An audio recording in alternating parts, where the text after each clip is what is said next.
समाज में बहुत सारे ऐसी बातें होती हैं, ऐसे कानून हैं जिनकी जानकारी अभी तक लोगों को नहीं है। हम लोग प्रयास करते हैं, हमारे एडवोकेट साहब हैं और भी हमारे धर्म प्रेमी हैं, बनते जी हैं, बहुत सारे लोगों से समाज को जागृत किया जा रहा है, फिर भी हमारा समाज आज वहीं पड़ा हुआ है। सरकारें बहुत सारे कानून बनाती हैं लेकिन उनकी जानकारी समाज तक नहीं पहुंच पाती है। ऐसे ही एक कानून हमारी भारत सरकार ने जो क्या कहते हैं नागरिकता का जो कानून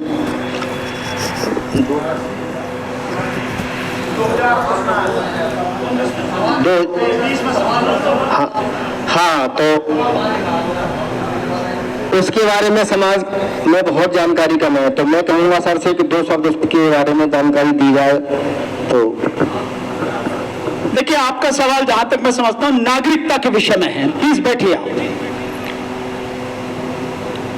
देखिए, नागरिकता के विषय में कि कौन इस देश का नागरिक होगा, भारत के संविधान में शुरू में ही सारी चीजें बताई गई हैं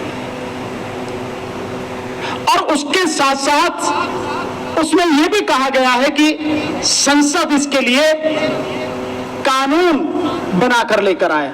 तो नागरिकता कानून भी संसद ने बनाया है। बहुत सी चीजें हैं उसमें क्या क्या होनी चाहिए, लेकिन मोटी मोटी सी बात आप ये समझिए कि जो व्यक्ति इस देश में पैदा हुआ है, जिस व्यक्ति के माता पिता इस देश के नागरिक हैं, वो इस देश का नागरिक है। सरकार ने क्या काम किया?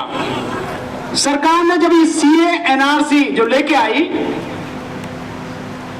एक तो सरकार ने काम ये किया कि सीए एनआरसी के लिए ये कहा, सीए के लिए कि पाकिस्तान, बांग्लादेश और अफगानिस्तान, इन तीनों देशों में धर्म के नाम पर हिंदुओं, सिखों, बौद्ध, जैन, ईसाई और पारसी, इनके साथ में जो धार्मिक हिंसा हुई या धर्म के आधार पर अत्याचार हुआ, सरकार उन सबको भारत में नागरिकता देना चाहती है। लेकिन जिस समय सरकार कानून लेकर आई, उस समय उस कानून में, उस अध्यादेश में ये कहीं भी लिखा हुआ नहीं था कि जिनके साथ धर्म के आधार पर अत्याचार हुआ है, हम उनको नागरिकता देना चाहते हैं। मैंने अध्यादेश जब वो देखा, पढ़ा, तो मैंने लोगों को यही बताया कि सरकार बेईमान है, झूठी है। जो बात कह रही है वो लिखती क्यों नहीं है? दूसरी बात, देश के गृह मंत्री ने यह कहा, आज भी अगर आप देखेंगे मीडिया में कहीं भी वो क्लिप मिल जाएगी आपको, कि इस देश में जो व्यक्ति अपने माता पिता का जन्म का प्रमाण पत्र दिखा देगा, वही इस देश का नागरिक होगा। अब मैं आपसे पूछता हूं, आप में से कौन ऐसा है जो अपने माता पिता के जन्म का प्रमाण पत्र दिखा सकता है? हाथ उठाओ। कोई नहीं। आप सारे के सारे पढ़े लिखे लोग हैं और यहां लगभग इस समय 125 की संख्या में हम हैं। हमारे पास अपने माता पिता का जन्म का प्रमाण पत्र नहीं है, तो गृह मंत्री के हिसाब से हम इस देश के नागरिक नहीं हैं।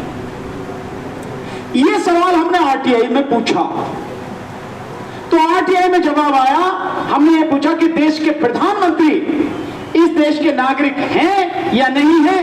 हैं तो कैसे हैं? तो आरटीआई में जवाब आया कि देश के प्रधानमंत्री नरेंद्र दामोदर दास मोदी इस देश के नागरिक हैं क्योंकि वो भारत में जन्मे हैं, उन्होंने भारत में जन्म लिया है, इसलिए वो नागरिक है। तो हमने ये कहा, भैया हम जर्मनी में पैदा हुए,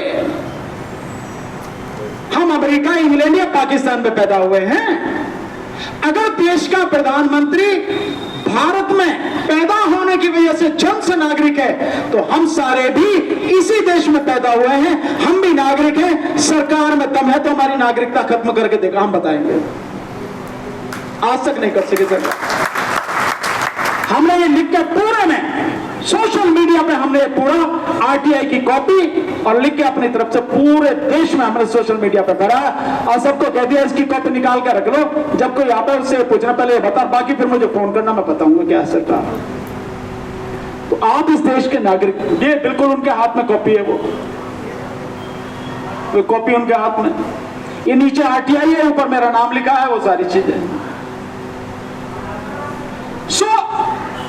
कानूनी रूप से, संवैधानिक रूप से आप उसका जवाब दीजिए। और अब मैं आपसे एक सवाल करता हूं, इस पूरे आंदोलन को, नागरिकता कानून के आंदोलन को लड़ा किसने? मुस्लिम समाज की बहनों ने, बेटियों ने, माताओं ने, उन्होंने लड़ा। तुम्हारी जिम्मेदारी नहीं थी? नागरिकता तो तुम्हारी भी जा रही थी, तुम लड़े तुम उनके साथ में कंधे से कंधा मिला के? नहीं लड़े। चंद लोग जो सामाजिक रूप से सक्रिय थे, जागरूक थे, सिर्फ वही साथ में खड़े थे। मैं पूरे देश में उनके साथ कंधे से कंधा मिलाकर लड़ा और ठोक के कहा सरकार को कि सरकार में दम हो तो नागरिकता कानून लाकर दिखाए, लागू करके दिखाए।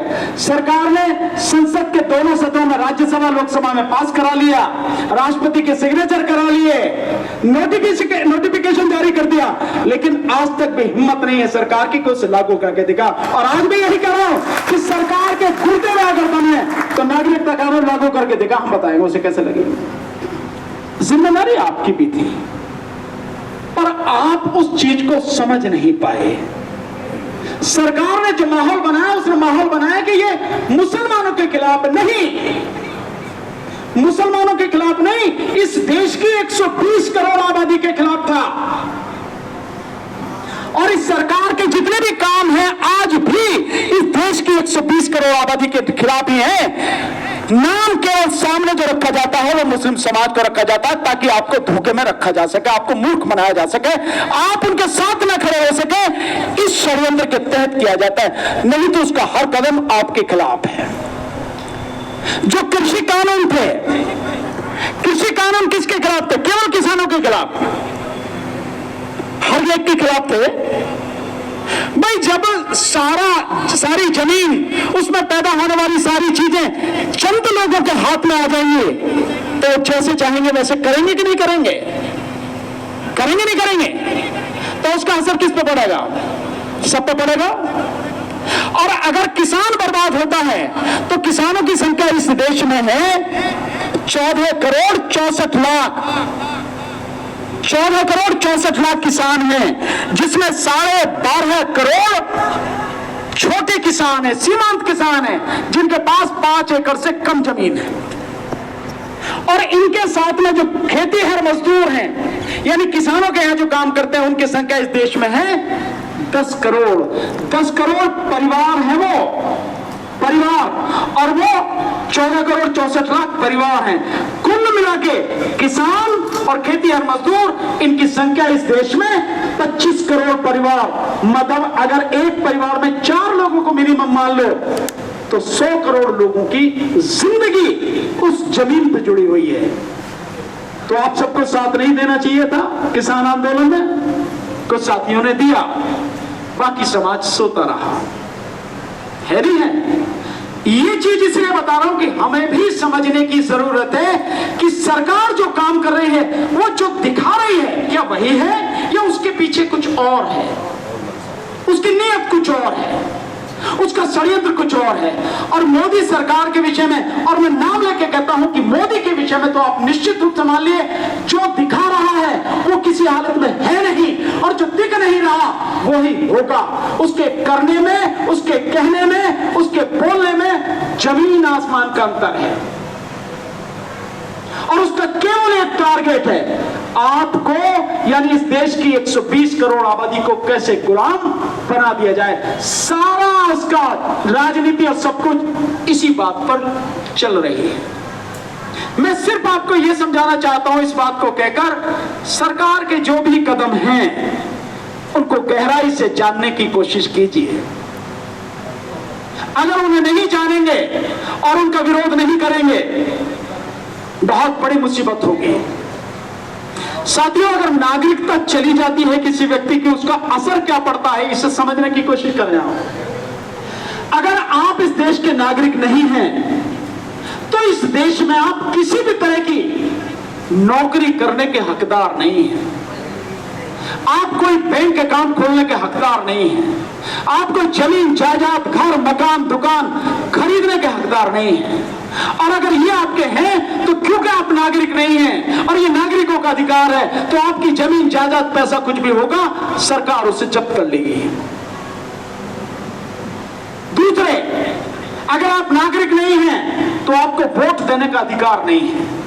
और अगर वोट ही देने का अधिकार नहीं है तो ग्राम सभा के मेंबर से लेके ग्राम प्रधान, ब्लॉक लेवल पे, पंचायत लेवल पे, नगर पालिका लेवल पे और विधायक और सांसद, इसका इलेक्शन कैसे लड़ सकेंगे आप?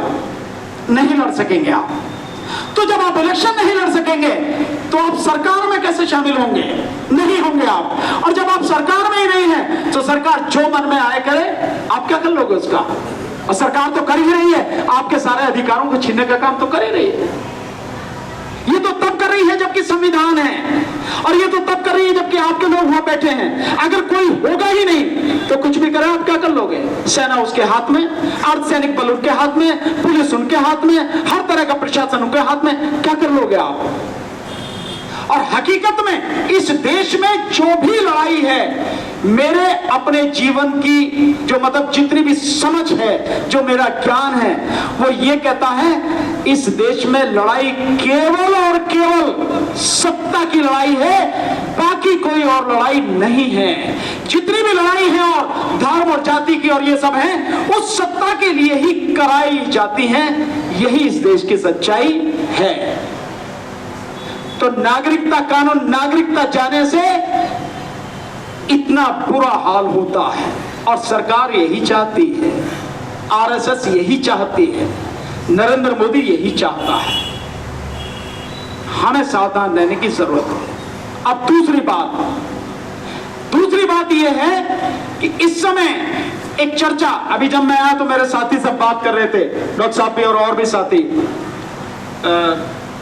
श्यामवीर जी भी बात कर रहे थे, संविधान पे जो चर्चा चली है, जो भारत सरकार का यानी मोदी का जो आर्थिक सलाहकार समिति है, यानी अर्थव्यवस्था कैसी चलनी चाहिए उस पे जो सारी सलाह देता है, वो जो समिति है, उसका जो अध्यक्ष है, वो अध्यक्ष, उसने इंडियन एक्सप्रेस में एक लेख लिखा है कि भारत का संविधान पुराना हो चुका है, इस संविधान को हटाकर नया संविधान लाना चाहिए। अब मैं आपको एक साल पीछे ले जाता हूं, इसको समझे, जोड़ें उस चीज से कि 12 अगस्त 2022 को इलाहाबाद से प्रकाशित होने वाले दैनिक भास्कर में एक फ्रंट पेज पर एक इंफॉर्मेशन थी जिसमें कहा गया कि एक धर्म संसद है हिंदुओं की, उस धर्म संसद ने संविधान का एक मसौदा तैयार किया है, 60 पेज उसके तैयार कर लिए। उसकी मुख्य बातें थी, क्या थी? 3-4 मुख्य बातें। नंबर एक कि जो संविधान होगा वो संविधान मनुस्मृति पर आधारित होगा। मनुस्मृति पर आधारित होने का संविधान का मतलब आप सब समझ सकते हैं, जितने भी साथी हैं आप। मतलब यह है कि मनुस्मृति में हम शूद्र हैं और इस देश की तमाम महिलाएं, वो किसी भी समाज की हो, यहां तक कि ब्राह्मण की अपनी भी पत्नी, अपनी बेटी, मां, बहन, कोई भी है, वो भी शूद्र है। आप ये मत समझना कि वो शूद्र नहीं, महिला जो भी है वो शूद्र है। तो महिलाओं के तमाम अधिकार और हमारे यानी शूद्र समाज जो इतना बड़ा, उसके तमाम अधिकार मनुस्मृति पर लागू होते ही खत्म। हमारा काम तो है ऊपर की तीनों की सेवा करना। एक बात ये थी। दूसरी बात कि इस संविधान में हिंदुओं को, बौद्धों को, जैनों को, सिखों को और ईसाइयों को, नहीं सिखों को, इन्हीं को नागरिकता का अधिकार होगा। तो उन्होंने किनको साफ कर दिया इसमें से? मुसलमानों को, ईसाइयों को और पारसियों को। मतलब सीधे सीधे संविधान में इनकी नागरिकता तो पहले ही खत्म कर दी, इनकी पहले खत्म कर दी। और संविधान मनुस्मृति पर आधारित होगा तो हमारी अपने आप खत्म हो गई, क्योंकि हमारा काम तो उनकी सेवा करना है। ये सारी चीज 1 साल पहले छपी, और यही जो आज कह रहा है, जिसने लेख लिखा, इसी ने 1 साल पहले जून में कहा था भारत का संविधान बदला जाना चाहिए। अब थोड़ा सा और पीछे ले जाता हूं, जब अटल बिहारी वाजपेयी की सरकार थी, सुप्रीम कोर्ट के जज जस्टिस वेंकट चलैया के नेतृत्व में संविधान समीक्षा समिति बनाई। लेकिन जस्टिस वेंकट चलैया ने पढ़ने के बाद कह दिया, इसमें क्या संविधान में संशोधन करूं मैं, क्या बदलूं इसमें है ही नहीं कुछ बदलने के लिए, पहले तो इसे लागू करो आप। उसने हाथ खड़े कर दिए, तो अटल बिहारी वाजपेयी कुछ नहीं कर सका। लेकिन अब ये चर्चा शुरू हो गई है, और जो 12 अगस्त को दैनिक भास्कर में इलाहाबाद से जो छपा था, उसमें एक बात और लिखी थी कि अगले साल, यानी इस समय जो अब ये समय चल रहा है, इस समय यहां पर बनारस में धर्म संसद होगी, और उस समय तक 200 पेज उस संविधान के लिख लिए जाएंगे, उस पर चर्चा होगी, जिसको लिखने में बड़े बड़े जज, IAS ऑफिसर और आपके वकील वगैरह वो सब लगे हुए हैं। और उसमें यह कहा गया कि हिंदू राष्ट्र की स्थापना होगी, देश हिंदू राष्ट्र होगा, और साथ में देश की राजधानी दिल्ली नहीं बनारस होगी। ये उसमें छपा था अगस्त में, 12 अगस्त के में। और फिर वो चर्चा चल रही है, अगर इसका विरोध नहीं किया जाएगा, विरोध भी इतनी जबरदस्त आवाज में कि सरकार के रोंगटे खड़े हो जाने चाहिए, तो आप मान लीजिए ये सारी चीजें हो जाएंगी, रोक नहीं पाएगा। और इसे रोकने के लिए हमें पहल करनी पड़ेगी। मैं कह रहा हूं, हमें पहल करनी पड़ेगी। इस समाज को, SC ST समाज को, इसको इसकी अगुवाई करनी चाहिए, इसको इसकी अगुवाई करनी पड़ेगी। और ऐसा देश में आवाज बुलंद होनी चाहिए हर तरफ से। वीडियो बना के, छोटी कुछ नहीं कर सकते तो अपना मोबाइल है, वीडियो बनाइए, उस पर विरोध कीजिए कि संविधान को अगर सरकार छेड़ने का काम करेगी तो ये बर्दाश्त नहीं होगा किसी भी हालत में। संविधान जो लिखा है, पहले वो सारी चीजें सरकार करे, तो उसके बाद इसको बदलने की बात, सोचने की बात करें, पहले उसे लागू करें। छोटी छोटी वीडियो बनाइए, अपने फेसबुक पे, अपने इंस्टाग्राम पे भेजिए, अपने लोगों को माहौल बनाइए। मैं यहां से जाने के बाद हम लोग कल बात करेंगे महमूद पराचा भाई के साथ में, और हम इसकी बहुत जल्दी प्रेस कॉन्फ्रेंस करेंगे। हम प्रयास करेंगे जंतर मंतर पर हम इसका विरोध जबरदस्त तरीके से करें। तो ये जो चीजें हैं आपको, ये इसलिए मैंने आपको बताई हैं। जो आपका सवाल था बहुत अच्छा था नागरिकता के विषय में, क्या है ये भी समझ लीजिए, और क्या हमारी जिम्मेदारी है इसको भी समझिए, क्या हमें करना है इसको भी समझिए, और पूछिए किसी के